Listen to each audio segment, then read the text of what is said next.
क्या लिखा है इसमें, find the 31st term of an AP, मतलब एपी की 31st टर्म बताइए, हुज 11th टर्म इज 38, जिसकी 11th टर्म क्या है 38 है, एंड 16th टर्म इज 73।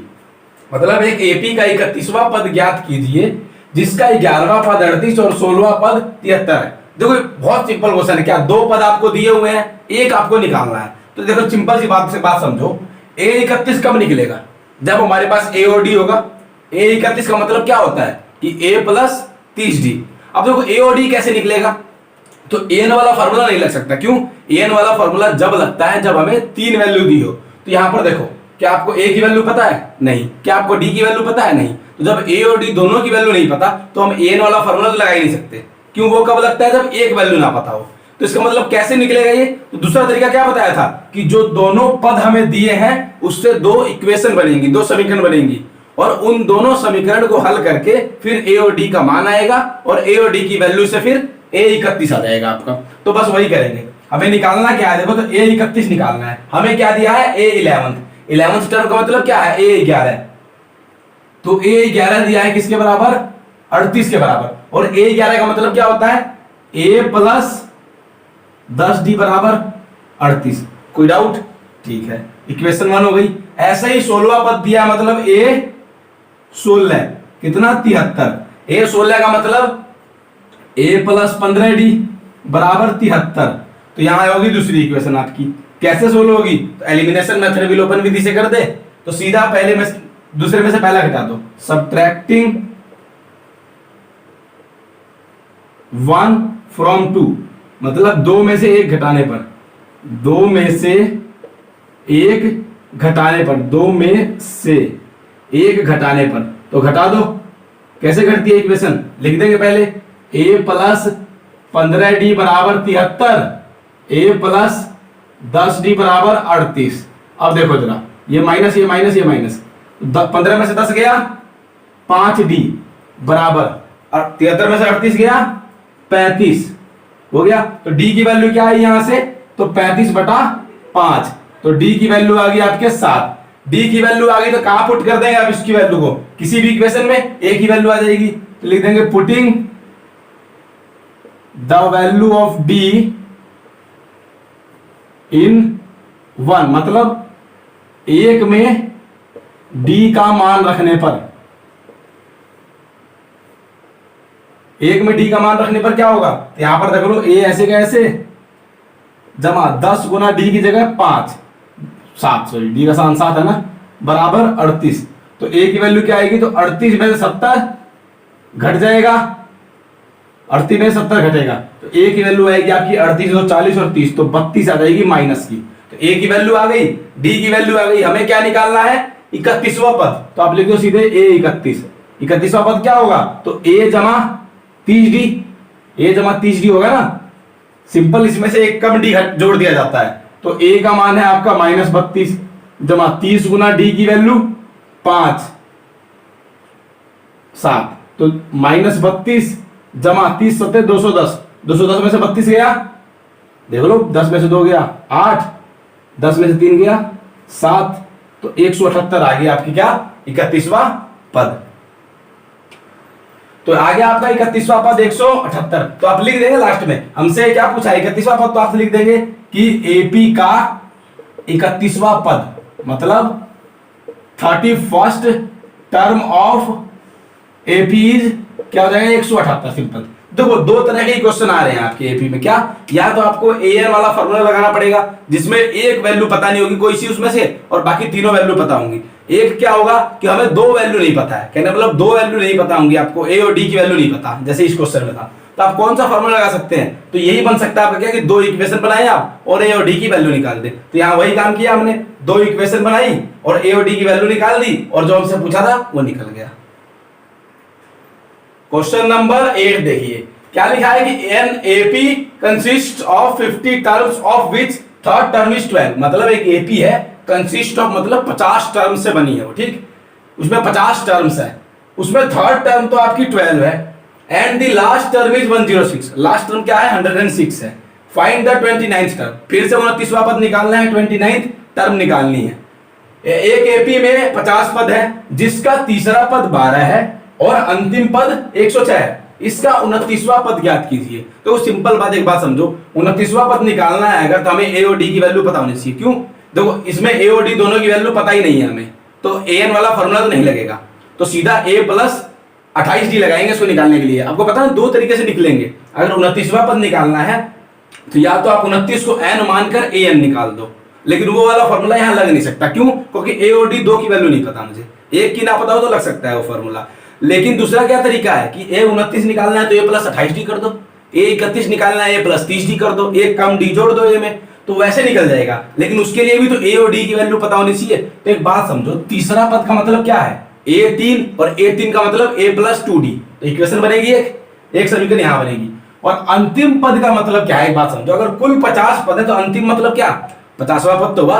अगर किसी एपी में एक नॉर्मल समझो, किसी लाइन में अगर 50 आदमी खड़े हैं तो अंतिम वाला आदमी कौन से नंबर पे होगा? 50वें नंबर पे ही होगा।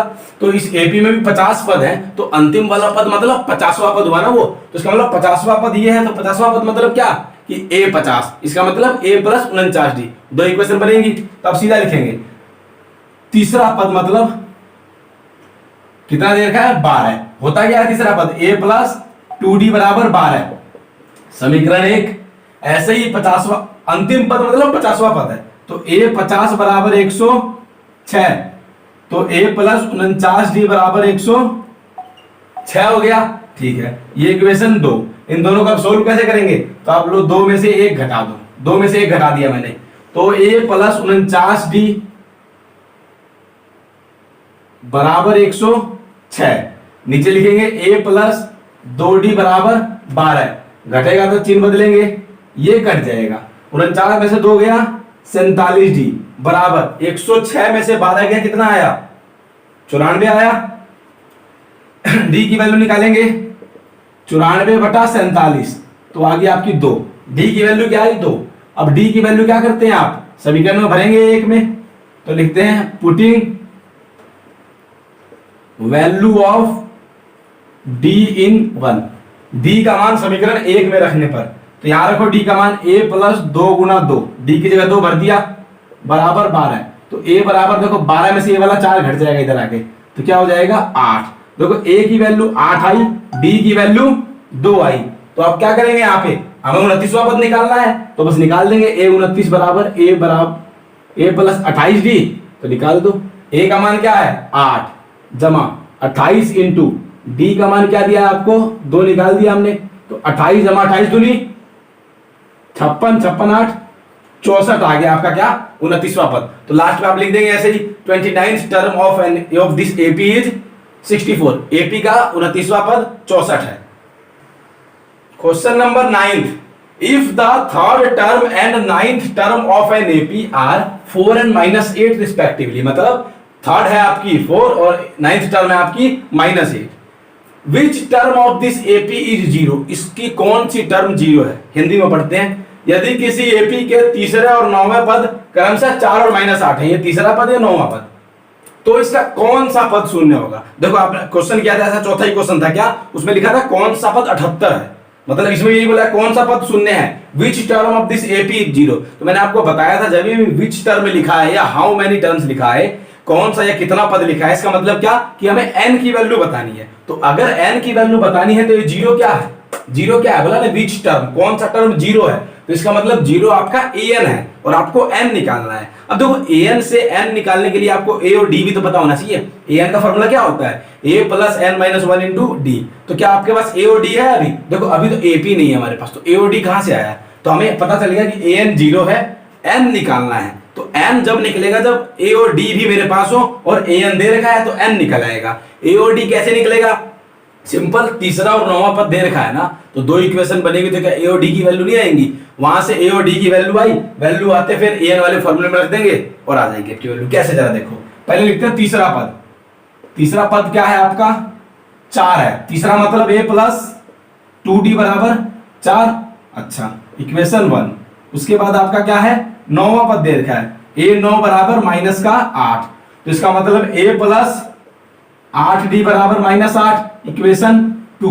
घटा दो आप, किस में से घटाएं? चलो 2 में से 1 घटाते हैं, ठीक। तो पहले आप 2 लिखोगे, a प्लस 8d बराबर -8, ठीक है। उसके बाद आप ये लिखोगे a प्लस 2d बराबर 4, माइनस माइनस माइनस। अब देखो जरा, ये कट गया, 8 में से 2 गया, 6d बराबर -8 और -4 माइनस का 12। तो यहां से अगर आप d की वैल्यू निकालोगे तो आपकी -2 आ गई, समझ रहे हो ना, 6 बटे में जाएगा, -2 आ गई d की वैल्यू। अब क्या करेंगे, d का मान रख देंगे समीकरण 1 में, तो d का मान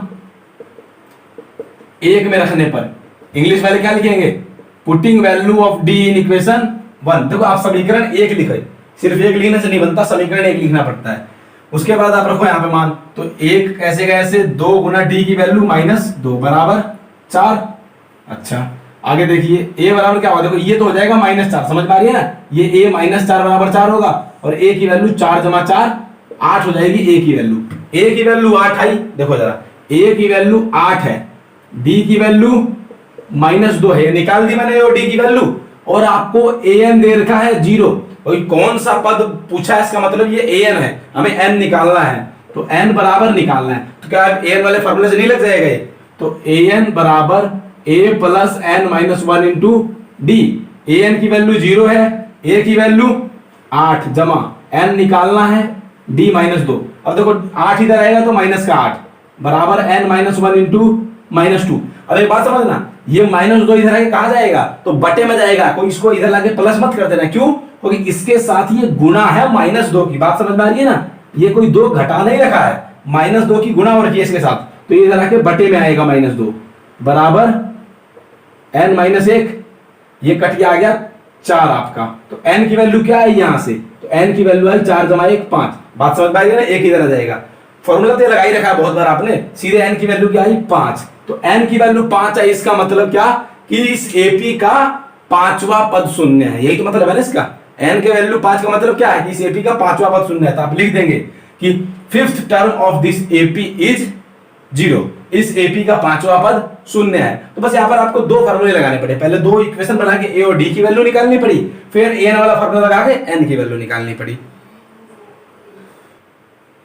10th question, the 17th term of an AP exceeds its 10th term by 7। इसका मतलब क्या है कि जो 17th टर्म है ना, वो 10th टर्म से 7 ज्यादा है। एक्सीड्स मतलब ज्यादा होना, क्या एक्सीड्स मतलब होता है ज्यादा है, कितना ज्यादा, 7 ज्यादा, किससे 7 ज्यादा, 10th टर्म से, ठीक।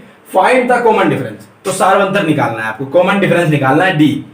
किसी AP का 17वां पद उसके 10वें पद से 7 अधिक है, इसका सार्वंतर क्या कीजिए। ये बहुत सिंपल क्वेश्चन है, एक बात देखो क्या कह रहा है, मुझे जो कह रहा है वो लिखो, a 17, 17वां पद क्या है, 10वें से 7 अधिक, तो 10वां मतलब a 10 और 7 अधिक मतलब ये, यही तो कह रहा है ना कि 17वां पद जो है आपका वो 10वें पद से 7 अधिक है, तो लिख दिया मैंने 17 बराबर a 10 = 7।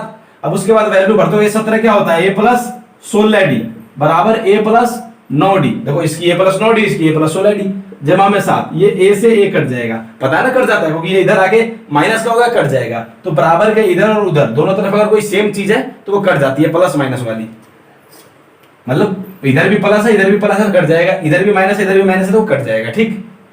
उसके बाद ये 16d इधर आके d घटेगा 9 बराबर 7, 7d बराबर 7, d बराबर 7/7, तो निकल आया 1, तो d 1 निकल आया, मतलब कि कॉमन डिफरेंस क्या है आपका 1, यही तो बोला था ना कॉमन डिफरेंस, कॉमन डिफरेंस मतलब सार्वंतर, तो सार्वंतर क्या हो गया आपका 1 हो गया, बस यही पूछा था हमसे। 11th question, which term of the AP 3, 15, 27, 39 will be 132 more than its 54th term, मतलब इस AP का which टर्म, कौन सा टर्म 132 मोर ज्यादा होगा किससे, 54वें पद से इसके, यही तो बोल रहा है। AP 3, 15, 27, 39 का कौन सा पद उसके 54वें पद से 132 अधिक होगा, ये बोल रहा है मेरे से। तो एक बात समझो, पहली बात तो हमें ये पता होना चाहिए निकालना क्या है, जहां भी आपने विच टर्म देखा, कौन सा पद देखा, मतलब क्या n की वैल्यू निकालनी है, और जो दे रखी है वो an है, तो इसका मतलब AP में a और d तो मुझे पता चल जाएगा। अगर कभी भी AP दे रखी है तो इसका मतलब a और d तो सिंपल बात है, a आपका a वाला टर्म और d इसमें से घटा के a और d निकल गया। रही बात अगर विच टर्म बोल रहा है तो n निकालना है, an दे रखा है आपको, तो an क्या दे रखा है, अब यहां पर an ही देखना है क्या दे रखा है, an दे रखा है 132 ज्यादा 54वें पद से, क्योंकि an का मतलब ये होता है कि वो कौन सा पद पूछ रहा है हमसे, तो हमसे 54वां पद नहीं पूछ रहा, ध्यान रहे, ये कंफ्यूज मत हो जाए कि 54वां पद पूछ रहा है तो आप a प्लस 53d कर दे, ऐसा नहीं है। 94 पद से 132 अधिक जो होगा ना वो कौन सा पद होगा ये बोल रहा है। तो n की वैल्यू निकालनी है और an है आपका 94 पद जमा 132। तो सीधी बात देखो, एपी आप लिखोगे पहले, एपी का दे रखा है 3, 15, 27, 39 और ऐसे 3 डॉट। अब उसके बाद ए की वैल्यू क्या है 3, डी की वैल्यू आप A2 में से A1 घटाएंगे तो 15 में से 3 घटेगा 12, ठीक है। एन आपको निकालना है, ठीक। अब देखो an क्या दे रखा है ये समझना। तो an जो दे रखा है ना आपको, an बराबर दे रखा है आपको A54 जमा 132। ये चीज जरूरी है समझनी कि an जो बोल रहा है वो क्या बोल रहा है कि 94 पद से 132 अधिक। तो an की वैल्यू यहां पर ये है। नॉर्मली an की वैल्यू ऐसे होती है ना 54, 55, 106, लेकिन यहां पर an की वैल्यू क्या है 94 पद से 132 अधिक। तो a 54 जमा 132। अब फार्मूला लगाओगे आप क्या कि an बराबर a plus n minus 1 into D, ये होता है। अच्छा देखो an का मतलब क्या है, an का मतलब है A54 जमा 132 बराबर a प्लस n निकालना है। अभी a और d की वैल्यू नहीं भर रहा हूं मैं, क्यों देखो जरा, A54 का मतलब क्या होगा a प्लस 53d, ठीक है, जमा 132। ये बात समझ में आ रही है ना, A54 का मतलब a प्लस 53d होता है, जमा में 132 है बराबर a plus n minus 1 into D. A से ए कटेगा, दोनों प्लस में है, कट गए। अब डी की वैल्यू भर देते हैं जरा। तो 53 गुणा डी की वैल्यू 12 जमा में 132, तो 132 जमा में है अभी बराबर n माइनस 1 इंटू 12। इसके जब गुणा करोगे आप तो क्या होगा, इधर करते हैं, 12 3 36 का 6 80 3 12 5 60 3 63 436 जमा 132 है बराबर n माइनस 1 इंटू 12। इसको जोड़ेंगे 6 2 8 3 3 6 और 1 6 7 768 बटे में आ जाएगा 12 बराबर n माइनस 1, काटो 12 पंजे 12 से 72 4 12 चौक 48 64। तो n की वैल्यू क्या आई 64 जमा 1 65। तो n की वैल्यू आ गई 65। इसका मतलब क्या कि इस एपी का 65वां पद इसके 94 पद से 132 अधिक होगा। यही था ना n की वैल्यू। n की वैल्यू मतलब जो पूछी है, क्या बोला है कौन सा पद 94 पद से 132 अधिक होगा। तो लिख देंगे इस एपी का 65वां पद इसके 94 पद से अधिक होगा। 65th term of the AP will be 132 more than its 54th term. 12th question. Two APs have same common difference. दो AP हैं, उनके common difference same है दोनों का। The difference between their 100th term is 100. मतलब उनके 100वें पद का अंतर 100 टर्म का जो डिफरेंस है वो 100 ही है। और उसके बाद what is the difference between their 1000th terms, मतलब उनके फिर 1000वें टर्म्स का क्या डिफरेंस होगा। दो समांतर श्रेणियों का समान अंतर समान है, इसके 100वें पदों का अंतर 100 है और इनके 1000वें पदों का अंतर क्या होगा ये पूछा है। तो एक बात देखो, दोनों एपी जो है उनका डी एक है, मतलब जो समान अंतर है जो कॉमन डिफरेंस है वो सेम है, लेकिन ए दोनों का अलग है ना, प्रथम पद दोनों का जो फर्स्ट टर्म है वो अलग अलग है। तो आप एक बात समझो, मान लिया कि लिखते हैं late A be the first term of first AP। बात समझ में आई। देखो दो AP है ना, तो दो AP है ना, दोनों का प्रथम पद तो अलग अलग होगा फर्स्ट टर्म। तो एक का फर्स्ट टर्म मान लिया मैंने बड़े वाला ही, ठीक, और दूसरे क्या मान लेंगे लेट छोटे वाला ही मान लिया आपका सेकेंड AP का। ठीक, बात समझ में आ रही है कि नहीं आ रही है। दो एपी है तो दोनों का प्रथम पद तो होगा, तो मान लिया दोनों का प्रथम पद एक का बड़े वाला ही है एक का छोटे वाला ही है। नॉर्मली छोटा ही मानते हैं ना फर्स्ट टर्म को, लेकिन दो एपी है तो दूसरी एपी का मैंने पहले वाले का बड़ा ही मान लिया और एक का छोटा ही मान लिया। अब देखिए हिंदी में क्या लिखेंगे, माना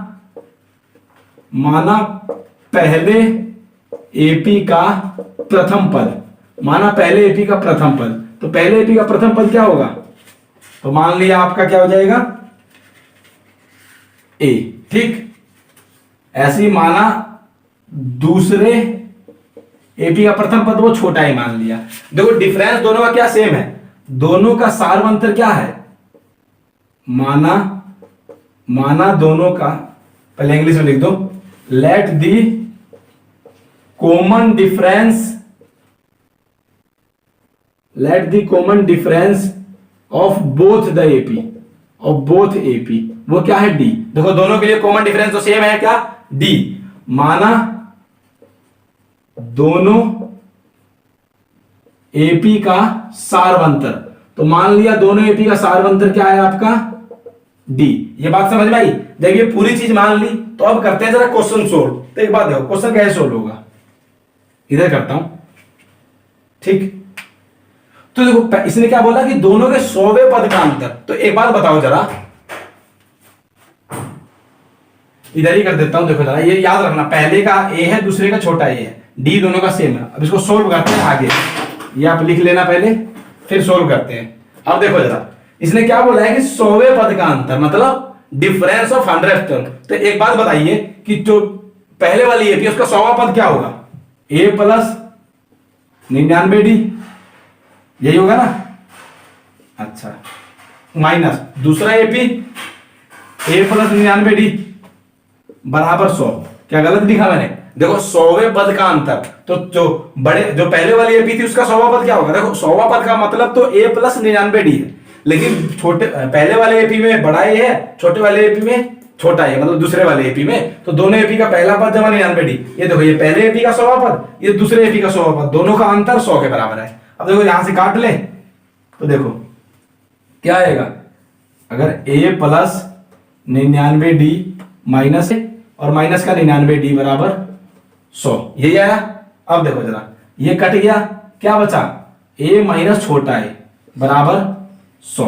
बात समझ में आ गई कि नहीं? देखो ये क्यों किया हमने अभी बताएंगे। देखो वैसे हमें 100वें पद का अंतर 100 दिया था, तो हमने ए प्लस 99 डी, ए प्लस 99 डी करके डी से डी काट दिया, बड़े ए में से छोटा ए घट के 100 के बराबर आया। अब इसका यूज होगा, देखो कैसे। अब मेरे से बोला है 1000वें पद का अंतर। देखो बताओ 1000वां पद का मतलब क्या है, ए प्लस 999 डी, यही था 1000वां पद, ए प्लस 999 डी, ठीक। इसमें से घटाएंगे क्या, छोटा ए प्लस 999 डी, दोनों के 1000वां पद यही तो होगा, 999 डी जुड़ जाएगा। ये निकालना है हमें किसके बराबर होगा, तो पहले इसको सोल्व करते हैं जरा। देखो तो ये पहले ए प्लस 999 डी ऐसे का ऐसे, ये आपका माइनस का ए और माइनस का ही 999 डी, ये फिर से इससे ये कट गया, क्या बचा, ए माइनस छोटा ए, और ए माइनस छोटा ए किसके बराबर है, 100 के बराबर है। तो इसका मतलब ये भी क्या आया, आपको पता है कि ए माइनस छोटा ए बराबर 100 किससे, फ्रॉम 1। इक्वेशन 1 में हमने देखा कि बड़े ए में छोटा ए घटता है 100 आता है, यहां भी बड़े ए में छोटा ए घटा 100 आया। तो इसका मतलब 1000वें पद का अंतर क्या आया, 100 आया ना। देखो 100वें पद का अंतर भी 100 आया, 1000वें पद का अंतर भी 100 ही आएगा। कैसे आएगा, प्लस 99 डी माइनस ए प्लस 99 डी बराबर 100। अब उसके बाद जब 99 डी से 99 डी कट जाएगा तो बड़े ए में से छोटा ए घट के 100 आ रहा है। अब इसका मतलब जब यहां हम निकालेंगे ए प्लस 999 डी और छोटा ए जमा 999 डी, तो क्या आएगा, 999 डी से 999 डी कट जाएगा और बड़े ए में से छोटा ए घट के ही आएगा। तो इसकी वैल्यू तो 100 ही ना है, इसकी वैल्यू क्या है, 100 है। तो आप सीधा लिख देंगे कि difference between their 1000 terms is 100, उनके 1000वें पद का अंतर 100 होगा।